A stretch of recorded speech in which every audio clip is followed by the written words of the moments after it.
Well, good afternoon, Diana. How are you? Fabulous. It's a beautiful Friday in LA. It's 82 degrees. I can't complain. That is amazing. We're not quite at 82 in Boston, so I'm a little jealous, but it's gorgeous nonetheless.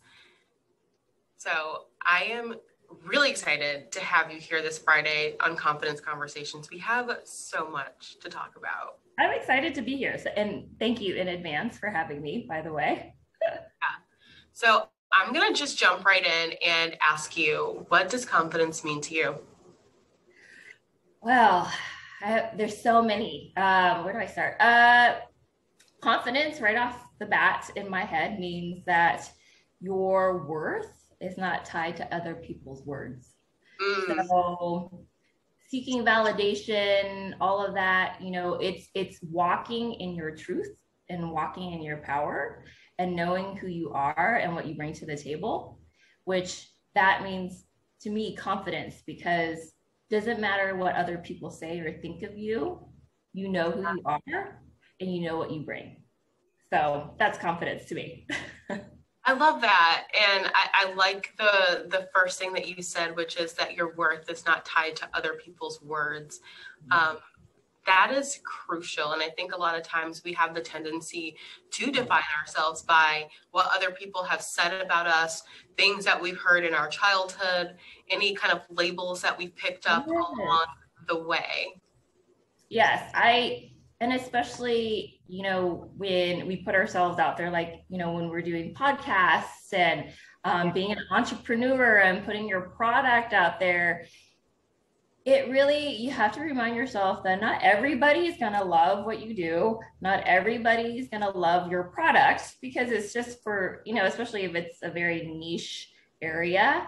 And it's reminding yourself that. So you're not, and if you imagine celebrities, they're everywhere. They're all over the world. People know them. And then and even celebrities struggle with seeing things in magazines and TV shows or whatever it is that people comment on them. And so it's just kind of like thinking about, at the end of the day, if I really know myself, because not everybody truly knows unless if they're really close to Yeah. you, right? And that's how I kind of take perspective, I guess, from different people or opinions. I'm like, how much do you really know me?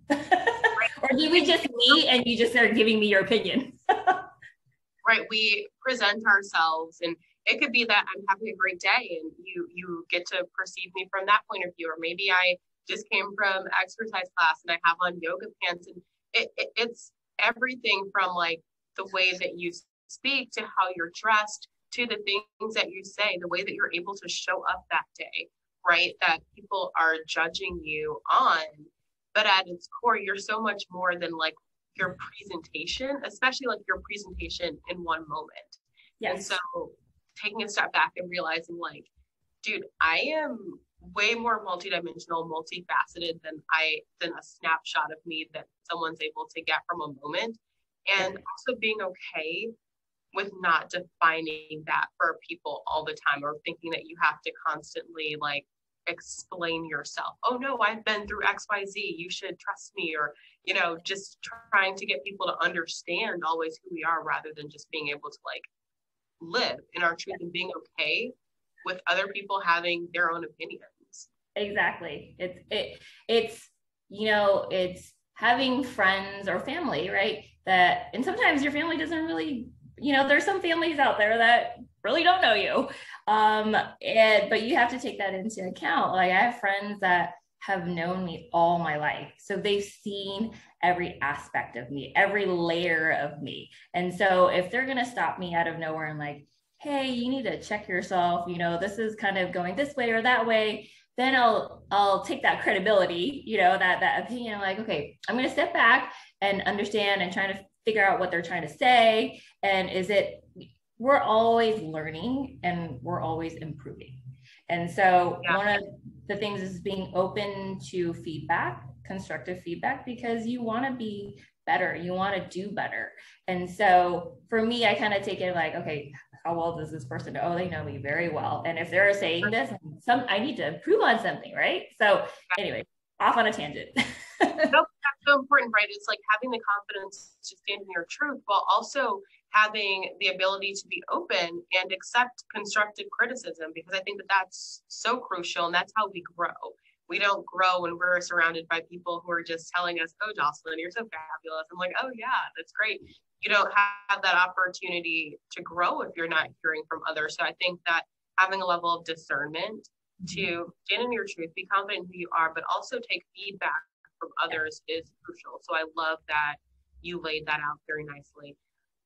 Listen, I know it takes a lot of confidence to do the work that you do. You recently stepped out on your own to found a fashion brand. Congrats on your launch, by the way. Thank you. Madison Savile is up and running. I'm obsessed. Your blazers are amazing. Tell me how you got the idea for your line. Oh gosh. So about 4 years ago, when I was still working in corporate, so I was still working at Microsoft. And so being in the corporate world, about 15 plus years, so finance, technology, I have to say that first of all, I myself was looking for a blazer to actually the style, right? The style and the fit I was looking for, I was having a really hard time finding. And then, you know, just kind of that thought just started bubbling up in my head. And I have such a great network, right, in the corporate world. And so I just started asking women around me, like, so do you like blazers? You know, do you look for blazers? Do you wear blazers? And a lot of the times, if they don't own one already, it's either they've given up on looking for one because it's fit and it's style. So fit, for me, one of my biggest pet peeves is wearing a jacket that I can't lift my arms in. Oh my, yeah. I have or like you can't go out all the way. You can't stretch. They're like, I have a question. Yeah. It's just the fact that we have 5 million things to do a day. We wear so many hats as women that I don't want to wear anything that constrains me from the functionality and the things that I have to do. And so that's one. And then two, style, I'm very particular. And so I like balance in terms of, you know, what you see on the runway, awesome, but I can't wear that every day. So I want something that I can wear every day, but there's a detail to it that is noticeable. Where like, oh, that's a cute detail, but it's still, you can still wear it every day. There's a balance to it. It's timeless and classic. And so I started looking, I started trying on different brands, and I still couldn't find one that I like. And so that was number one of going down this path for women's blazers and suits. And then number two, which is the passion and the purpose behind Madison Savile. For me, I've always been involved with community, nonprofit, giving back, because my true fire in me is about impacting and inspiring and empowering other people around me. So what keeps me going is if I hear just even a little like, you know, what you said to me today really helped me, or that gave me a different perspective, or thank you for being a mentor, or whatever it is, or that conversation we had in the coffee shop really changed my life. Whatever that is, that is my currency for being here. I feel like that's my purpose. If I can continue to help and touch people's lives in any way that I can, that is my purpose and that is my passion. And so at that time when I was at Microsoft, I was like, you know, that calling just keeps getting loud. That voice in your head keeps getting louder. And I'm like, okay, so there's Madison Savile, which originally was called Suited, but it changed to Madison Savile. And I'll tell you why in a second, the meaning behind it. But it started as Suited, and then it went to Madison Savile. And the reason behind the name, so Savile's for Savile Row, for the bespoke tailoring of suits in London. And then Madison means gift of God and warrior. And so in my mind, I'm like, I want Madison Savile to stand for a company that creates the warriors of the world, that reminds you of your gift. And each person has their own unique gift. That's why each person has their own purpose on this earth. And I want to be, at least use Madison Savile as a catalyst to help be on that journey with you, to help remind you of your gift and bringing out your power, your magic. You know how I feel about the name of your brand. I think it really brings that purpose to the forefront. So, and I think that names carry weight, you know. So it's awesome. Like, I love it. Yeah. The other thing that I wanted to just say is that I love the intention behind your brand. It wasn't just like, oh, I want to start a clothing brand. It's like, I want to evoke this feeling and help women along their journey, which I think is so key, because the way that we dress and the way that we view ourselves, like, confidence is not just about aesthetics. Let's make that very clear. Yes. But sometimes the way that we look or what we see in the mirror can make us feel a lot more confident. And so being able to put on that power suit, that amazing blazer that fits properly, you can raise your arms in, right? Or just, but on a more serious note, that just looks amazing, fits your body right, like, that makes you feel good. You're not worried about, you know, I hate when I'm like fixing my shirt and feeling a little self-conscious about it, or like those things, like they take away from our performance and whatever we're doing, because we're worried about our appearance rather than worrying about the task at hand or the meeting that we're in.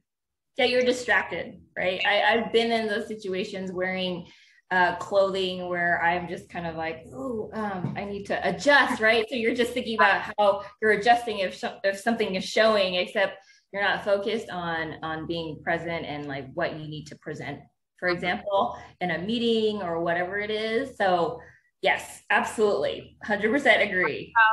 You talk about adjusting your clothing. I want to know how you adjusted from corporate life to entrepreneurship, because that is an adjustment. Gosh, you know, it's still an adjustment, and it's just been, and honestly, I have a lot of entrepreneur friends in my network, and even while I was in corporate, they kept saying, you know, it's a roller coaster. I don't know if you've ever seen that chart where it's like, oh, I'm on top of the world, I'm doing great things. And then all of a sudden, like, it can all happen within the same hour. You're like, what am I doing? Why did I do this to myself? Yeah, I've seen that. I've lived that. I understand that. And you really don't know, no matter how much people tell you, until you're actually in it. I had this conversation with another female entrepreneur yesterday, and she's like, totally. I think, okay, I don't have kids yet, but I feel like it's you know, moms or mom friends telling you about, you know, having kids and what it's like, but you're like, yeah, I get it, until you have kids and you're like, I don't get it. You know? Yeah, like, business is my baby. I don't know if I can handle much more right now. Totally. People ask me that personally. They're like, oh, you know, when are you going to have kids? I'm like, I just had one last month, you know, when we launched Madison Savile. And when you really, you know, going back to your question, and here's an analogy that just came to my head. I'm like, it really is like having a baby. You're in the building phases, you know, when you're pregnant, you're like, okay, growing this baby, and you're building your business, and there's a lot of hormones or emotions up and down and stress. So this is all coming together right now, by the way. Yeah. Oh, I love it. Keep going. And then you don't know what it's like until you actually go live, right? You actually present it to the world. So you birth this baby and you're like, what does it look like? How are you? Yeah. And then after that, you have your postpartum, right? You go through that phase where you're like, okay, now what? Now I got to take care of this baby. I got to grow this kid. I got to, you know? And so it's just like, that journey is kind of similar. Oh yeah. I'm obsessed with that analogy. That was good. That was really good. So speaking of growing your baby, growing your business, I'm interested to know how you've been able to hold a sense of self and self-esteem, and quite frankly, just confidence throughout this journey, because I know that it's a rough one, and you have your hands in a lot of different baskets. You know, creating a clothing line is not as simple as just going to pick out a fabric. There is so much detail and attention and so many different processes that you're involved in. So I want to hear how you've been able to maintain your confidence along the journey. It is, again, that's why people call it a journey. It's not 100% every day. It's because, you know, a lot of the times in this journey, you get kicked in the teeth a lot. And it is that analogy, or what people say, you know, when you fall off, of course, you got to get back up again. And that confidence, it is, again, it goes back to knowing your why. Why are you doing this? And knowing, just that knowing, that gut feeling, that intuition, and your purpose of what your calling is. So there are days, and this even happened recently, where there are days and I just really don't want to do anything. You've gotten, what did I say? I got kicked in the teeth so many times I don't have any teeth left to be kicked. So then what, you know? And it really is important as entrepreneurs, or whatever you're doing, to allow yourself to take a step back, and give yourself some time. We're not robots. We can't just do like 24/7, go, because then it leads to burnout. But then by the time you're burnt out, it's too late.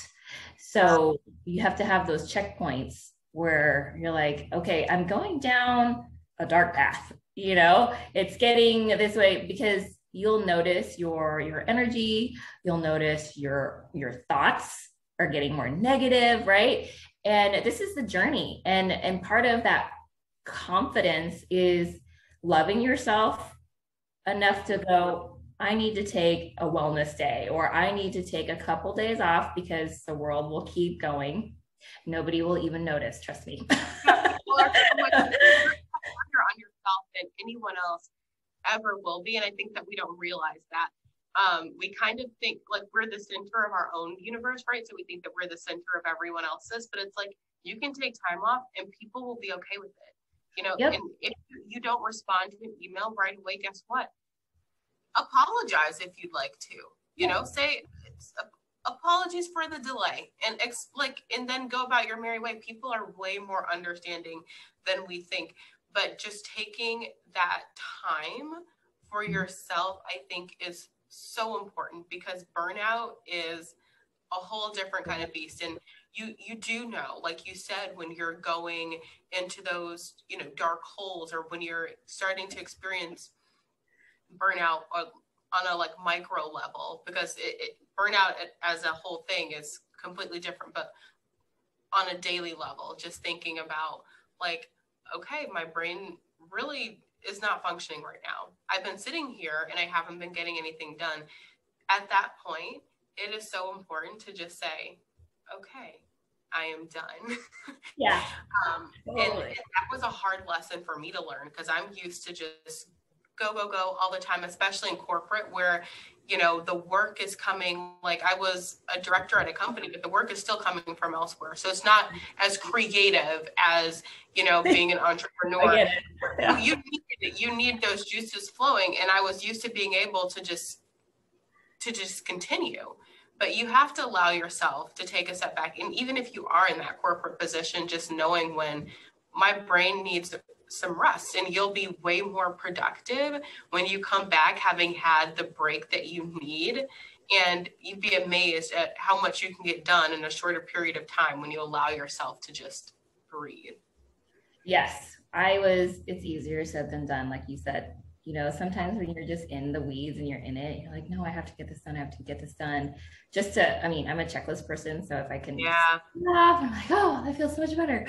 But sometimes when I think about it, it's like, you've seen those toy cars where you have to like pull them back to get like momentum, and then you let go and then they just shoot forward. So I feel like that is what it is. Like, if you just have to pull back just to get that momentum and that energy back. And then once you return, you're going to like go full on with all the energy that you needed, a clear mind to do and be more efficient and creative. But then if you just kind of keep going, you're just at a very slow pace, just getting by. So it's like getting by, or are you just going to pull back a few days, or how many days that you need to shoot forward? Yeah. I love that. You have the best analogies. Thank you. I love analogies. I'm like the analogy queen. You are, yeah. But I think that's so important because it's not just that you have the momentum, but you touched on this earlier, it's the positivity. You actually can think good thoughts. And I think that when we are working ourselves into the ground, there's a part of us that's screaming like, stop, I need a break, like, please. And that voice gets louder and louder until we actually take a rest. And so rather than allowing for negativity to creep in, just knowing like, I am worthy and I'm worth taking a break. Like, even if you do have a million things to do, like, even if your to-do list doesn't get done, because I'm type A, recovering, like, recovering from type A syndrome. But being able to say, it's okay if I leave some things for tomorrow, because it is. Absolutely. I mean, because what happens is that when you're so in it and you're so busy, your vision, your perspective is so small because it's only focused on the task that you're doing or you have to do. And that's all your mind is wrapped around. But let's just say, because for me, going out into nature is what resets me, is where I can get recentered. It's just fresh air, trees, water, waterfalls, hiking, whatever that, or even just a run if I don't have time to go for a hike. And what that does is it opens your vision and your perspective again, because then you start noticing or feeling what the sun on your face, and then you notice the birds chirping, like, wow, there's so much more to this world than just my tasks, right? And then you start thinking broader, and then you start going, I'm just really grateful that I am able to even do this. I have a roof over my head. So then it goes back to the basics. Then you start becoming thankful and grateful for even just the basics in your life, because you're just so focused on checking that next thing off, or like the deadlines, that you forget everything else that's actually really important around you. Yeah. You talk about gratitude, which I love. I want to know how that's been an influence in you being able to start your own company and kind of venture out on your own. Oh, great question. I'm just so blessed by all the support and the people in my network, the cheerleaders on the side cheering me on. So one of the important things is confidence in yourself, like we talked about, but then so people say it takes a village to raise a child. I say it also takes a village to support a successful entrepreneur, because there are days when you're just on the ground and you're like, I don't know what else to do. And the people around you, your tribe or your village, will come in and pick you up and say, you can do this, keep going. This is what you're destined to do. And sometimes you just kind of need those reminders, or just a little push, right? And so gratitude for me is, again, perspective and putting me back to the basics, where a lot of times as entrepreneur, you worry about so many things because you have to do so many things, like deadlines, and then you got to pay this invoice, and I got to do this, and you got to do that. And at the end of the day, especially with everything going on in the world right now with COVID, people sick and people dying and people have homes, you're kind of like, I have a roof over my head. I have food on the table. I am healthy and mobile to do the things that I want to do, and to be a change agent to the world going forward. What am I freaking out about? It's insane, right? Like how that, just being appreciative of the space that you're in and what you have, even if it's very little, right? You could be in a space where maybe you aren't able to pay rent, but you have air in your lungs, and you have the roof over your head, and just being able to accept and be grateful for what you have in the moment opens your heart up in such a way that you're able to even just clear your mind to think of new ideas and think of a way forward. Like I cannot, like, I don't know, I'm such a corny person just because I'm like, oh my God, I'm so thankful. No, but that's good. That's what's like, needed.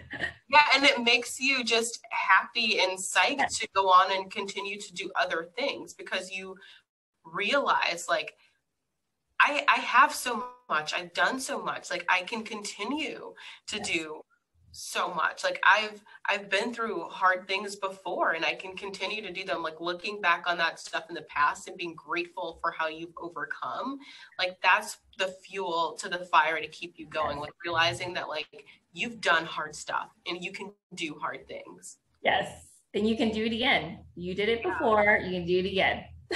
Yeah. So I want to know what was the hardest thing about going out and establishing Madison Savile, because I know nothing about establishing a fashion brand, but I love clothes. So you have to like, let me know. It was definitely very difficult going from finance to fashion. It's completely different worlds. So in my role in the finance tech world, I was an auditor and then I was a compliance person. So I am all about assessing risk and being risk averse. That's my job. That was my job. That was my role. And then you go into the fashion world and it's completely different. It's like complete opposite. And then that was one of the things I had to really grapple with essentially is that people do things differently in this industry. It is also something that in the future, if I had all the money in the world, I would like to change because I'm such a process person, process organization that what drives me nuts is in this industry, it can be all over the place. Yeah. And then, being an auditor, being an accountant, finance, you're very logical, linear. And then going to the fashion side, it's very creative. You have to be creative. And I love the creative space. And what I needed to learn going from this person to this person, I had to find ways to allow that creativity to come out because it's been kind of suppressed for so long. I know it's there. And so it was really difficult, going from finance where my degree was in accounting and marketing, and then learning something completely different, and then going into something absolutely challenging in the fashion world, which is a woman's blazer. And one of the important things for me is fit. And that's why it took so long. It took 4 years just to get to launch because we spent so much time with fit. And it is like an MBA course in entrepreneur startup in starting your own business. You're learning at the same time. So that's the challenging part. You're learning at the same time. So you're going to make mistakes, and some of those mistakes actually cost money. So the thing about entrepreneurship is you really don't know what you don't know, and you can't research everything. Like I am research queen. I like to be well informed. I have project plans for everything, but it's one of those things where stuff just comes up, or it's not even like limited to expenses, but it's just like, oh, did you think about this? Or like marketing technique, or, oh, what's SEO? And like all of these little nuances that on their own won't make or break your business, but as a whole, if you don't consider them, have lots of influence. So that's, coming from a world where I can do it in my sleep and going to a world where I'm like, okay, what's going on? Exactly. And that's part of also building your confidence. You're learning, and you have to be aware that you're learning at the same time. And so that is definitely, a crash course in building a business is actually being in it and doing it. And then you can ask, any entrepreneur, as you know, you're just learning along the way, and then you pivot because you're like, that's not what I was planning to do. Let's go over here. Right. And I'm wondering, since you did have to make that transition, if you've ever struggled with imposter syndrome. Oh, yep. That's a great question because think I literally was talking to someone about imposter syndrome the other day, where even in corporate you can have that, where but going from what you said, from a one industry to a new industry, people will give you those compliments like, oh my gosh, it's so amazing, you're doing this, you're doing that, but you're like, and then in your head you're like, I'm just learning, I'm still brand new, I'm still a baby in this industry compared to so many.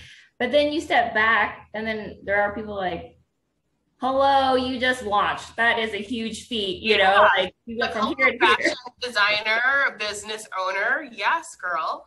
Thank you. But that's what I mean, to your question, is like that does happen, and then you again have to check yourself, and that's why they say celebrate the small wins too, because it's a reminder that, hey, you're learning, you have to be patient with yourself, and you're building a career and a whole new experience level. And for me, I have great people on my team that have been in the industry for 10 plus years. And so I can trust them with the knowledge that they're teaching me and that they're helping build Madison Savile as well. And so that's where my confidence lies, is learning from the right people and having the right people on the team, and just honestly being patient with it, which is easier said than done, to be honest. I know that patience, man. I'm learning. I'm reformed, because you're right. You have to be, and results take time. And so being able to understand that, and like you said, celebrating the small wins, like if you are able to get one step closer to your goal, it doesn't even have to be the big milestone. It's what were you able to check off your to-do list today? Be happy about that. Be proud of yourself about that. Even if you didn't check off all the boxes for that day, be happy with yourself that you checked off some of them. Like, I think it's so important to exist within that space and stop feeling like these imposters. I know, like, even for myself, so at this point, we've had a few episodes of Confidence Conversations that have aired, and people have been like, oh my God, I love your show. I want to be on your show. I'm like, my show? Like a show? Like, that's like quite a word to describe this. And I'm like, oh my God, it's a show. And other people see it as that. And it's amazing the narrative that we tell ourselves versus what things really are, and then to layer onto that what others perceive it to be, because sometimes we sell ourselves short or don't give ourselves enough credit. I think that's these are great points, because another thing is accepting those compliments, accepting what people are saying, you know, going back, there's two different things. There's seeking validation to build your confidence, but then when you're not seeking it and people are just telling you how great you're doing, accept it, you know. And that's the thing that my husband always checks me on, where he's like, oh, that's a great outfit, or you look beautiful today, and I'm like, oh, it's just none of that, you know. He's like, stop it. It's a compliment, girl. Yeah. So that's, you know, with imposter syndrome, because like you said, we have a story and a narrative in our heads. We're the most, we're our highest critic, right? Yeah. And so every time somebody says something, you're like, no, it's not true. You're like, no, I'm gonna accept it. Yeah. Yes. Thank you. I have a show. It's fabulous. I'm helping, inspiring, and building confidence all over the world. Yes. And I think being able to own that does so much. And I ask people to really just think about, what are you doing in your life that you love, that fuels you? And whether or not you think it's a big deal, like it is, like when you find something that you're passionate about and you share that with others, even if they are not passionate about the idea, like that energy, that frequency, that's contagious. Yes. Like happiness and like that high vibe energy is so contagious. So being able to just share that joy and like spread that to people, I'm like, let me get up in that. Like, let me have let's get together. I mean, to be honest, you're doing that for me. This conversation, I know it's Friday and then it's been kind of like a stressful morning, and then just being here now present with you and having this conversation, you exude that vibe, and I'm just soaking it all up. So thank you. Yeah. And it's what happens when we go out and do the things that we love. So, and that's why people have to be passionate about their work. And I think that, you know, I've had other conversations where we talk about like paycheck versus passion, and yeah, that's good. Like chasing one over the other. And it's like, when you pursue your passion, the paycheck eventually follows. And there's patience. You've mentioned that. And like we have to come to terms with that. But a life fulfilled is one that you create and write yourself. And you can easily do that if you're pursuing passion. And it's not going to look like what everyone else thinks it looks like. For me, it's entrepreneurship. For someone else, it may be a 9-to-5 job, but doing something that you love, that when you go to work, you're not like, oh my God, thank God it's Friday. I never think, thank God it's Friday anymore. And I used to all the time because I love the work that I'm doing. Exactly. No, that is perfectly said, because and I'm glad you mentioned it, because everybody's path is different. It may not be a startup, it may not be an entrepreneur or whatever position, it's corporate, it's this, it's that, it's nonprofit. Everybody has their own calling, their own purpose, and their own journey. And one of the things to check yourself or stay away from is comparing yourself to other people, right? And that's where, you know, that can be a definite confidence destroyer if you compare yourself, because we all have our own journey. I think for me, comparing myself to myself is what kind of moves me forward. There is this quote, I think it's an anonymous quote that I live by, and it's don't fear failure, fear being the same exact place as you are today. Where for me, I'm like, okay, I always feel like, I always have to move forward, progress, not perfection, it's progress. So if you're kind of like, did I make progress today? Or you reflect back last year, where are you today versus last year? That is key. Like, we have to be progressing. Like, the essence of man is to evolve. Yes. And the world is always revolving. And it's like, where are you on that spectrum? Like, are you evolving? Are you changing? Because if you're standing still, if you're remaining still, right, you're actually regressing, because this is what everyone else is doing. Everyone else is evolving. So if you're standing still, you're actually regressing with everything else. So looking at not how can I be perfect, because perfect is a target that really doesn't exist. It's a moving target. But how can I make progress? How can I act on those opportunities to improve or better myself? And really being reflective about that and loving that opportunity, because sometimes we are like, oh, I have to work on this, but it's like, but it's a great opportunity. Like, rather than thinking of, you know, a weakness, like strengths versus weaknesses, think of it as an opportunity to grow, an opportunity to learn, an opportunity to like be one step closer to like your passion, or being like the boss that you want to be.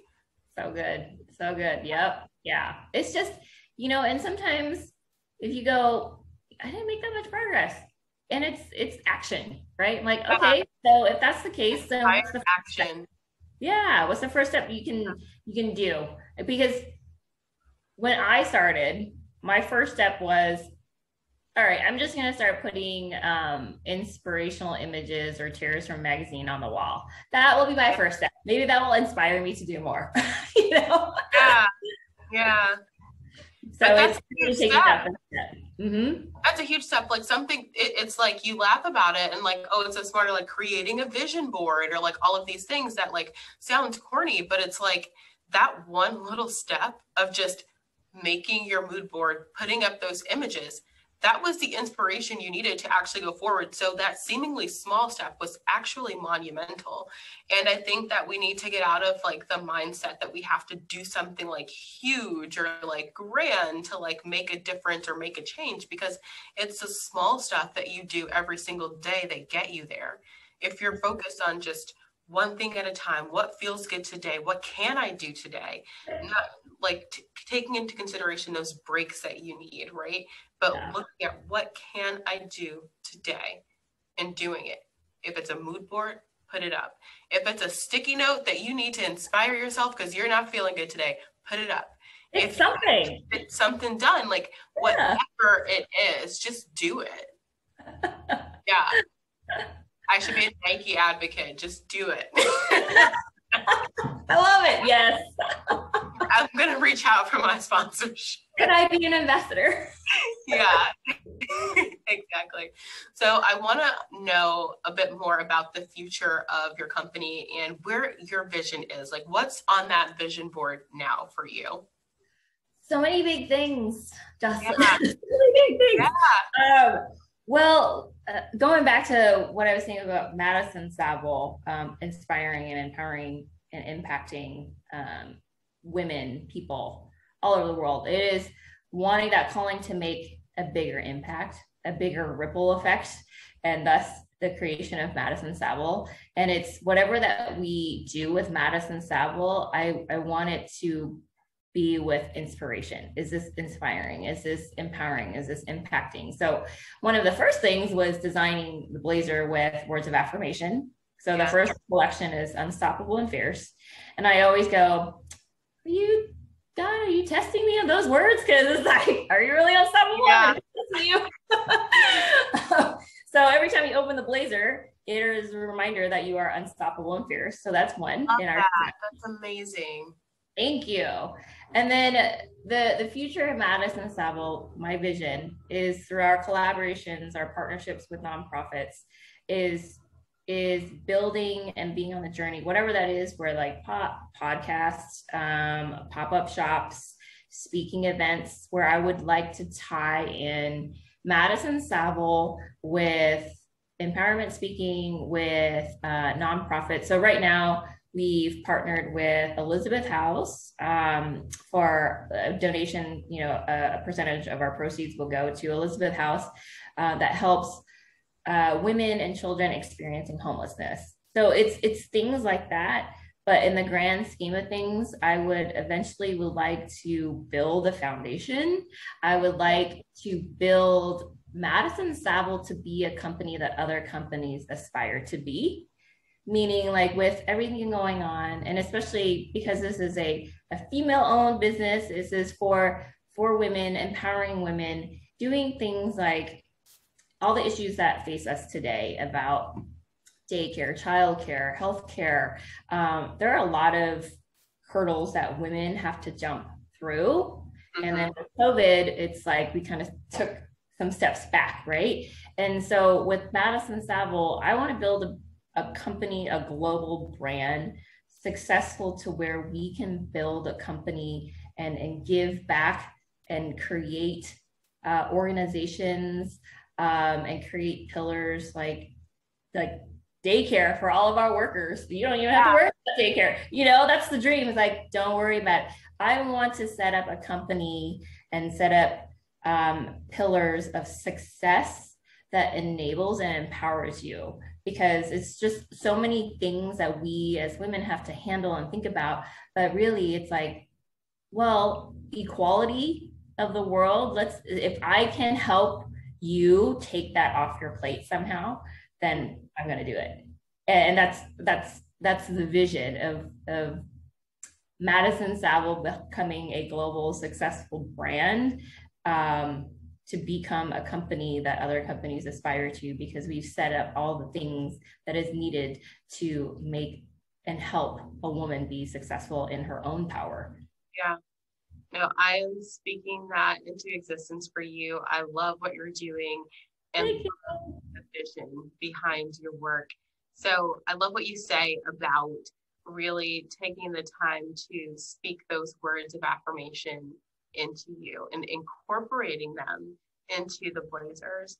So I want to know, other than unstoppable and fierce, which you wear every single day, not just on your face, but in your blazers and just in your aura, okay? But what are some words of affirmations or positive affirmations that you repeat to yourself on a daily basis? Well, one of them is you are living your purpose. Mm. So reminder of you are living your purpose. Be kind to yourself. Yeah. That's really That is really important because sometimes, like I said, we're our worst critics. And it's like, okay, are you speaking kind words to yourself? Are your thoughts kind? No. Okay. So let's fix that. I thought. It is. It's like, listen to your intuition, right? A lot of the things, and that's my learning throughout these years too, is really listening to your gut and listening to your intuition, because actually most of the time it's right. Yeah. So trust yourself, love yourself, be kind to yourself, living your purpose. Yes. And let go. Trust yourself, be kind to yourself, you're living your purpose, and let go. Well, before I let you go, I want you to tell me how people can find you. What's the Instagram, website? Tell us everything. Oh, yes. So you could actually email, my personal email is diana@madisonsavile.com. And then, of course, our website is madisonsavile.com. So Savile's Savile. Our Instagram and Facebook handles are also Madison Savile, one word, that you can just message us, email me personally, check out our website. Yeah. Well, please, please, please check out Madison Savile. Get a blazer and go out into the world and be fabulous, fierce, and unstoppable. Thank you so much, Jocelyn.